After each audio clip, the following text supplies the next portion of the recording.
I'm talking with Martina Somorjai, a sexologist and the author of the book How to Handle Porn Addiction, about a very sensitive topic, porn addiction, and other sexuality-related issues in a very prudish country. Let's perhaps start with why porn addiction is a problem and for whom it is a problem. Primarily for the porn addict, or primarily for the partner of the porn addict. Addicts always feel that their problem is not a problem, and in reality, it is the environment that suffers. There are few addicts who, after a while, reach the point where they want to change. This is true for every addiction, so it can remain latent for a very, very long time. In this respect, porn addiction is similar to all other addictions.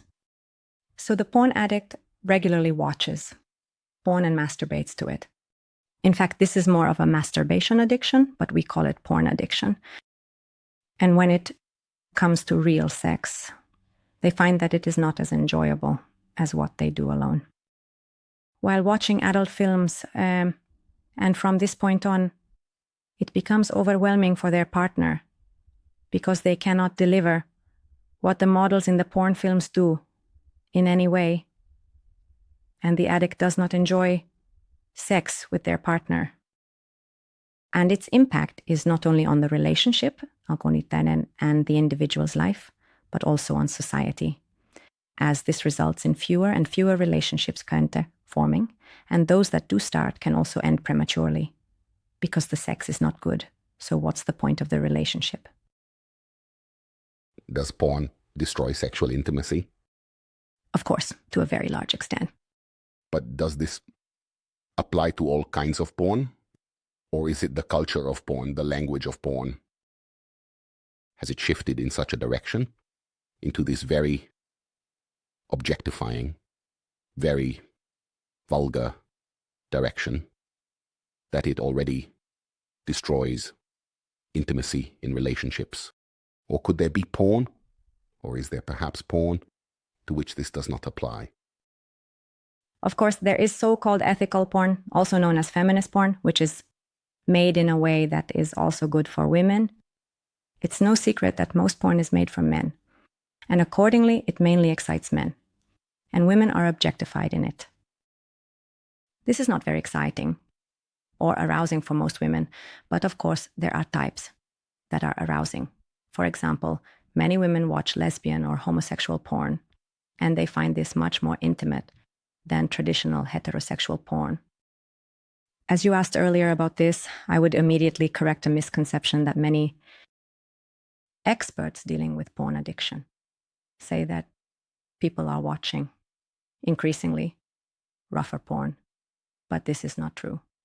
I have had several clients who have been watching the same type of traditional one man, one woman porn film for 20 years, and they didn't have issues with intimacy from this perspective. They had other problems. There were several such clients, so the threshold for stimulation has not increased at all. They simply got used to watching a certain type of porn film, and they enjoy it. And there are those who like homemade videos, which are not as harmful as, say, adult films containing very harsh scenes completely detached from reality. How harmful are casting videos to relationship intimacy? Because they model a vulnerable situation. A situation where often a woman is quasi wants to do porn, and the man playing the role of the producer more dominates her in that situation. And the woman has to meet a certain reference, a kind of porn reference, in order for her to make adult films. And well, such casting videos quite openly declare that there is no admission to a porn course, but this is porn itself.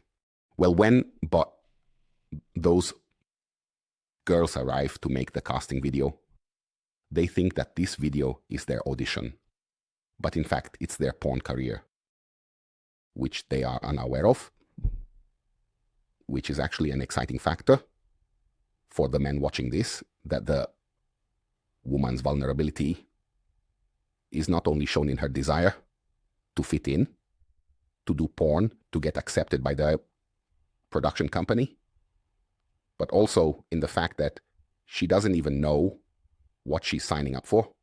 She doesn't know that what's happening here has long been decided, that there's no audition for a porn career, but now you can do porn under the illusion that you're auditioning. You've revealed a serious backstage secret. In essence, it's essentially that men inherently need to model a power dynamic in a sexual relationship where the woman is subordinate and vulnerable. And this excites them. Certain types of men, not everyone. But typically this is which type of porn? What do the numbers show? Which type of porn is really booming and which type has stalled in growth? Well, currently one of the most popular is deep throat. Now, this reveals quite a lot, doesn't it? Because what is deep throat? The woman is practically tearing up, choking, almost vomiting, of course. She can't vomit. But the penis is pushed quite deep down her throat. So she definitely exhibits symptoms of someone who doesn't feel very well. Let's admit that. So from the outside, if you watch such a deep throat video, this is what it looks like. So it doesn't look like someone who is very happy, cheerful, in a good mood, catching birds. But for most men, this is also an enjoyment factor. Well, I'm not saying that for most men. And let's not lump all men together. This is terribly important. First of all, many men don't watch porn, and those who do might look for more intimate types among them. But among those who watch, there are quite a few who, for example, watch deep throat scenes. And that can indeed be humiliating for women. And there's not much joy in it either.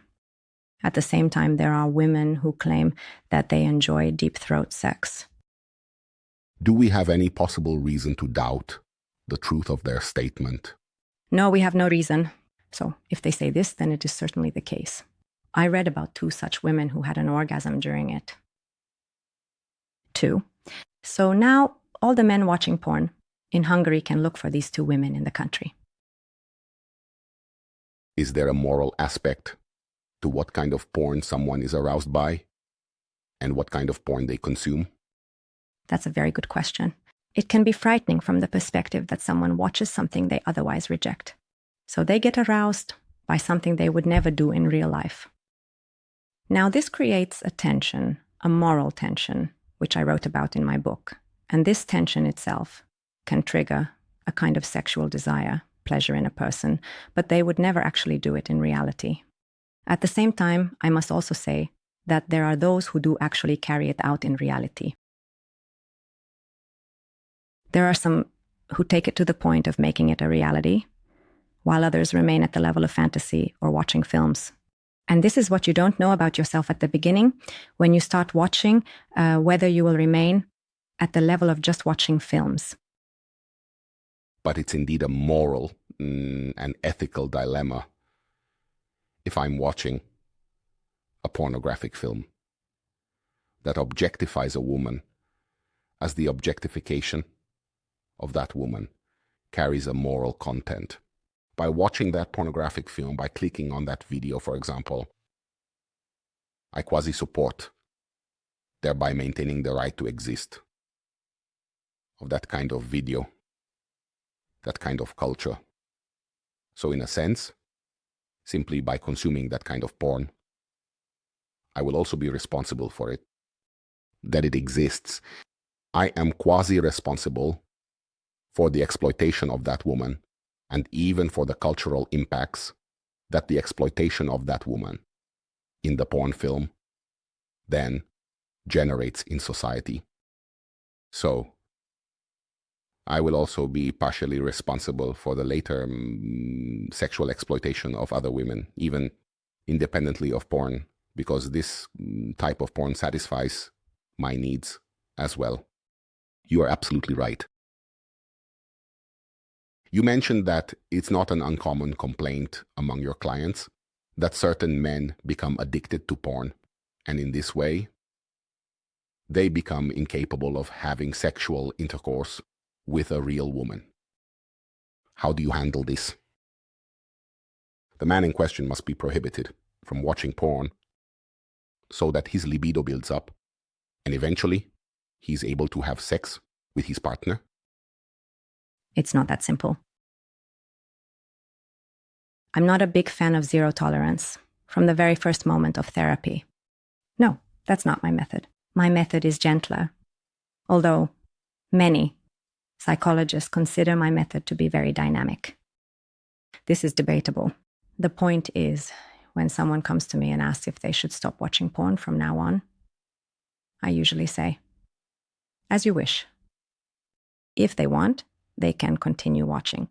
If they want, they can stop, because we are now setting off together in a direction. We will find the root cause and we will address that. And, in my experience, they usually stop watching porn without even realizing it. So, we deal with other things that have led them to this point, or we fill the emotional or mental void that they are missing, which is why they need this addiction. And from this point on, they can practically quit without noticing. But I have clients who usually say at this point that they would rather quit and want to count the days. All right, I am completely open to this as well. So if someone wants to move towards zero tolerance or no FAP, they should go ahead. Although I personally am not a fan of this. So when someone says, okay, from tomorrow I won't watch porn, my issue with this is that it doesn't solve the original underlying cause. And the original underlying cause can be much more severe than the porn addiction itself. And in such cases, the porn addiction actually covers up that problem. And it's good that it does. So it can have a beneficial effect. So in many cases, like, the addiction is good, not bad. And stopping this without having therapeutic work behind it can be dangerous, because one has to confront the original underlying cause, which can be much harsher. Shall I give examples? I assume some kind of analysis needs to be done to uncover the root of this problem in the patient's history, childhood, and relationship with their parents. It can also be in the current relationship. I had a male client who was addicted to pornography, and he used it to escape from his terrorizing partner, finding a bit of peace for an hour each day.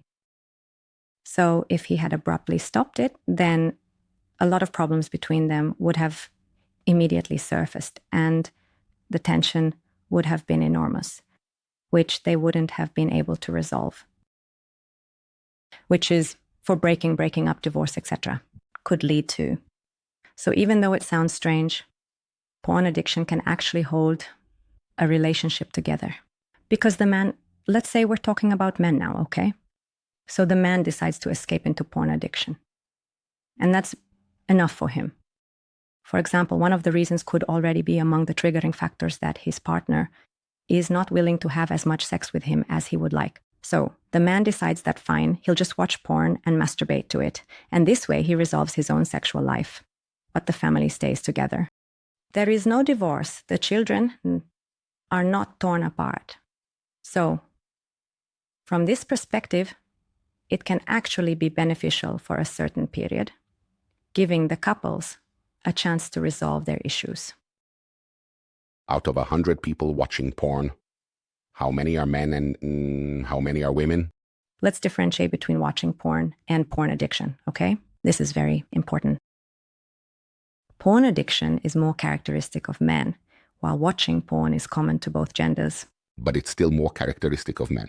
More so for men, but if a woman finds something that is arousing for her and doesn't feel that the woman in the film is being humiliated, then it can be arousing for the woman as well. Of course. Not to mention those women who enjoy very intense humiliation because they are happy to watch these porn films. And what is the reason for that? Surely not their relationship with their father. Perhaps it's not that their father treated them harshly, obviously not sexually. At least, hopefully, in most cases, not sexually, but in any case, the role with their father is for them a form of intimate closeness. The bearer And when they look for a man for themselves, they start to be attracted to the man who reminds them of their father. And they can almost replay that role. They can place themselves back into the role they had with their father. We are talking about how a woman finds it particularly exciting if she is humiliated. Then perhaps it can be assumed that there are precedents for this in her relationship with her father. This could be one of many reasons, but the opposite could also be true. That she did not respect her father because he couldn't be firm with her mother, with her, or with anyone else. Her father was a pushover, and that's why she desires, expects, seeks, finds, and draws the opposite into her intimate circle. Yes, this is now a second reason, and I'll mention a few more because this area is quite diverse, so there can be multiple reasons for a single issue, if we even call it an issue, that a woman likes being humiliated. Because for many women, it's not a problem. Let's add that omninon, but rather they experience it as a spice in their life that they are regularly humiliated. What I see as a common problem here, or as something underlying, is that there are women who absolutely do not desire this. So they don't want to be hit during sex or humiliated in any way, but they believe they have to do it. Otherwise, their partner will leave them. So this is a kind of compulsion to conform, and this is where the good girl syndrome comes into play. You know, good girls end up in psychiatry. This is a very harsh statement, but there is some truth to it.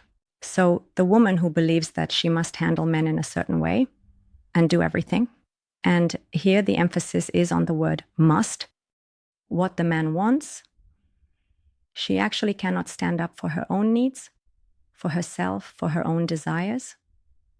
She allows a man to suppress her, and this is not good for her. So this can be a negative effect of pornography, especially among young people. If young girls grow up watching such pornographic films, it teaches them that. This porn culture teaches them to allow themselves to be humiliated, to let things happen as the man wants. There's no need for arousal, typical of what we see in porn films. But when the man is aroused, you should be ready immediately.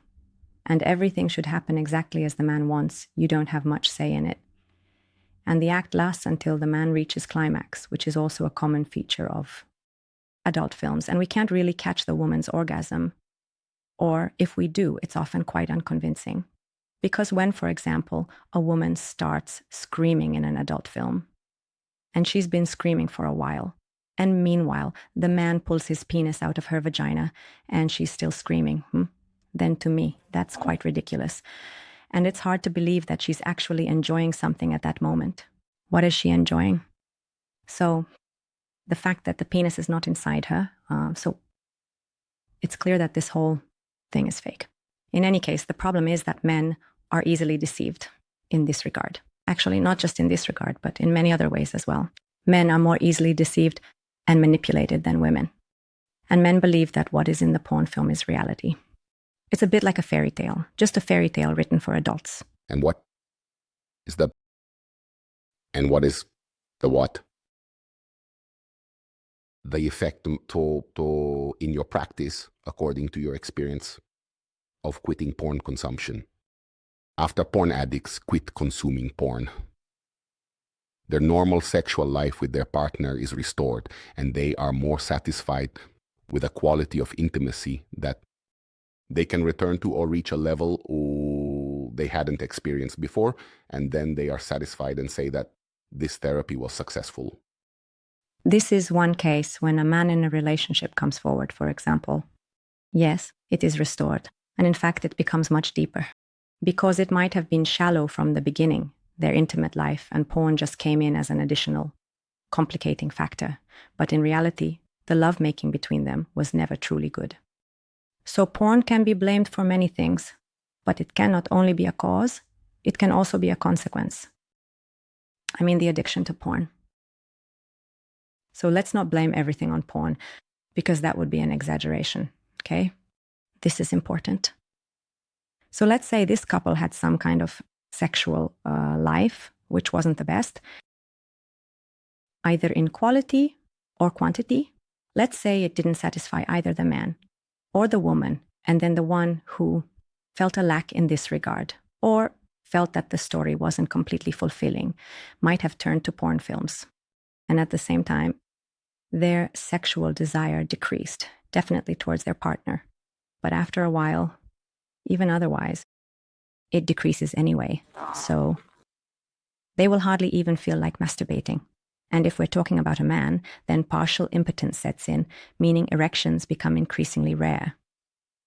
And if they do occur, it might result in premature ejaculation, or it becomes very difficult to climax. Or perhaps they don't climax at all. When with a woman, even during masturbation, this time can increase. Or conversely, it can become very short. And when such a man recovers, one of the most important things is that he regains his erection, meaning he has a controllable penis again. So, penis control is one of the most crucial parts of the therapy, ensuring that the man is able to control, indeed, his penis. The other aspect is that the relationship becomes much more intimate and solidifies as they are able to overcome such a crisis, even if the woman might not have been aware of the porn addiction, which is very common. The men who come to me do not tell their partners that they are doing this, and the woman does not realize it for years, even though she believes she can sniff out everything, which is not true. She cannot. I find this control of the penis with the mind strange. What does this mean? I've observed that the penis is not controlled by the man with his mind, but rather by a confusing arousal state that is not very controllable for the man. If this state overwhelms him, then an erection occurs. If not, then it doesn't, and for men, well, typically they don't have the ability to control the penis with their mind and produce an erection when they decide they need an erect penis. Instead, it's a situation that happens to the man. Either he gets aroused, or it doesn't happen, and then it doesn't occur. And what about satisfaction? Is that not controllable either? Or how long the penis remains erect? The duration of the penis's erection largely depends, at least in my observation, on how long the partner or the sexual situation can maintain this state of arousal. If this state of arousal diminishes, then the penis softens. And not me, in any case, the awareness of this. For a man to maintain an erection is not very common. And as for delaying orgasm, well, of course, one can then think of studies to delay orgasm, to try to last longer during the act. But these are the less spontaneous parts of sexuality. This is needed for a man to distract himself and think about or consider what happened to him that day so as not to climax. Typically, well, how should I say, even if he maintains the erection this way or delays orgasm, it doesn't belong to the more carefree sexual moments, and it's hardly noticeable if the woman doesn't notice it, and this moment hardly has an arousing effect on the woman.